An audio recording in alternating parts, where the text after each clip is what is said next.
አሰላሙ አለይኩም ወራህመቱላህ ወበረካቱ። ውድና የተከበራችሁ የቻናሌ ቤተሰቦች አድማጭ ተመልካቾቼ እንደምን አላችሁ? በያላችሁበት ሰላማችሁ ይብዛ።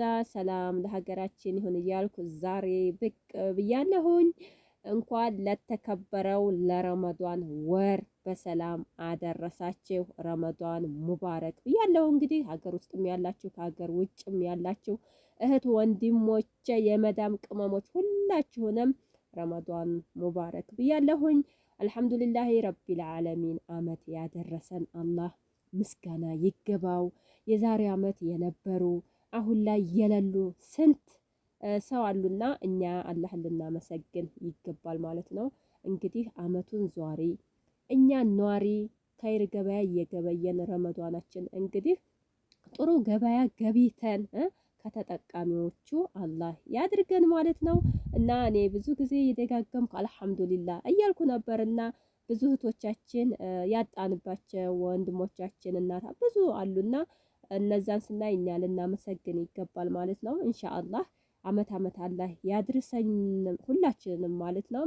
እና በስደትም ያላችሁ የሀገሬ ልጆች የመዳም ቅመሞች ያሰባችሁት ተሳክቶ ከሙራዳችሁ በላይ ደስተኛ ሆናችሁ ደግሞ አገራችሁ ገብታችሁ በሰላም ከቤተሰቦቻችሁ ጋር እንድትጾሙ የወደፊቱን አላህ እዛ ያድርሰን ማለት ነው ሀባይቢ። እና ስራውንም አላህ ቀለል ያርግላችሁ በያላችሁበት። ያው ረመዷን ሲመጣ ታውቁታላችሁ እንዴት እንደሆነ እና ጉልበታችሁን የጅብ ጉልበት ያርግላችሁ፣ አፊያችሁን አላህ ይስጣችሁ። እና ያው 29 ቀን ቀረን ይላል የሀገራችን ሰው ማለት ነው። አንድ ቀን ይጽፍና 29 ቀን ቀረንና እንግዲህ በረካ ያድርግልን ማለት ነው ረመዷናችንን። ነገ ጧት ነው ሁሉም ነገር እንግዲህ ሁሉንም ነገር አላህ ያስተካክልልና የሚቸግር ነገር የለም ማለት ነው። ብቻ እኛ ረመዷናችን ሳያልቅብን ጥሩ ነገር ሰርተን የምናልፍ ለሁሉም ነገር የተመቻቸ ይሆንልን ማለት ነው ኢንሻአላህ በኢዝኒላህ። እና እኔ ያው ቤተሰብ ጋር ከየጾምኩ ስንተኛዬ ነው አሁን? በቃ ሶስተኛዬ ማለት ነው። ከአረብ ሀገር ከተመለስኩ በኋላ ረመዷንን ለሶስተኛ ጊዜ መሰለኝ ባልሳሳት ወይም ሁለተኛ ጊዜ እየጾምኩ ነው ማለት ነው። አልሐምዱሊላሂ ረቢል ዓለሚን።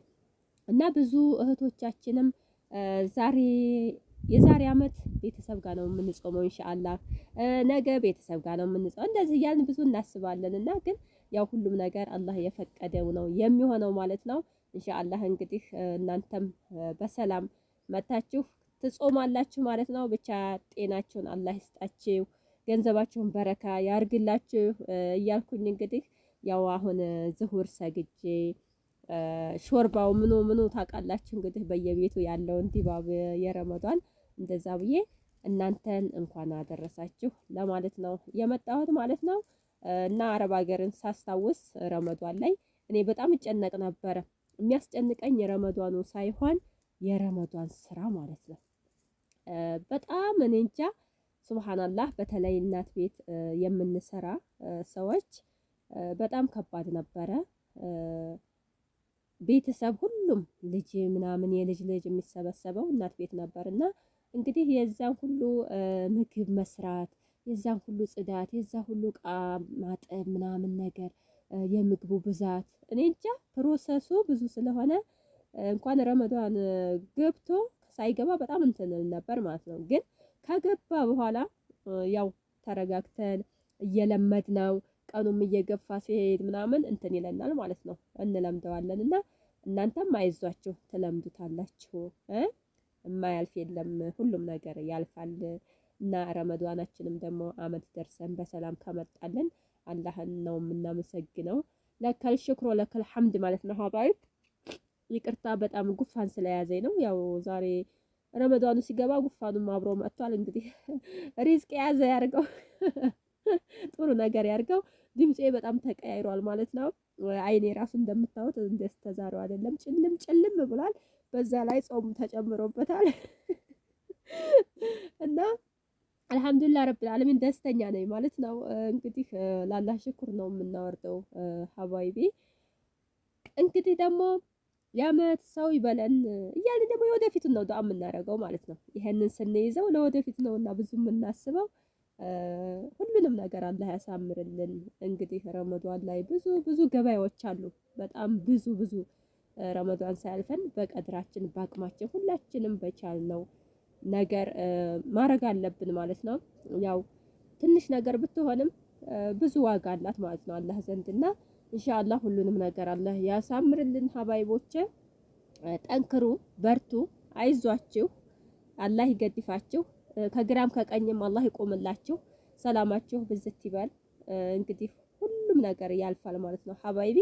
ወሬ እንዳላበዛባችሁ በዚሁ ልሰናበታችሁ ማለት ነው። እናንተም እንግዲህ ተፍ ተፍ በሉ። አሳምቡሳውንም ሾርባውንም ምኑንም እያላችሁ እንደሆነ አልጠራጠርም በዚህ ሰዓት ማለት ነው። እኔም ስላሳለፍኩት ይገባኛል። እኔም እንግዲህ ወደ ስራዬ ልሂድ። እኔም በጥቂቱ ቢሆን እንደ አረብ ሀገር ባይሆንም አለና ልሯሯጥ ማለት ነው ሰዓት እስከሚደርስ ድረስ። በዛም ላይ ደግሞ የማንረሳው ነገር ዚክር ማድረግ አለብን። ያው እኔ ምክር ምናምን እንዳትሉኝ እንጂ ማለት ነው ይቅርታ። ያው ታውቃላችሁ ሁላችሁም ብዬ አስባለሁኝ። እና አብሽሩልኝ፣ ሰላማችሁ ብዝት ይበል፣ ሰላም ለሀገራችን ይሁን እያልኩ በዚሁ ልሰናበታችሁ። ደህና ዋሉልኝ። መልካም ምሽት ይሁንላችሁ። እንግዲህ ፍርጡር ድረስ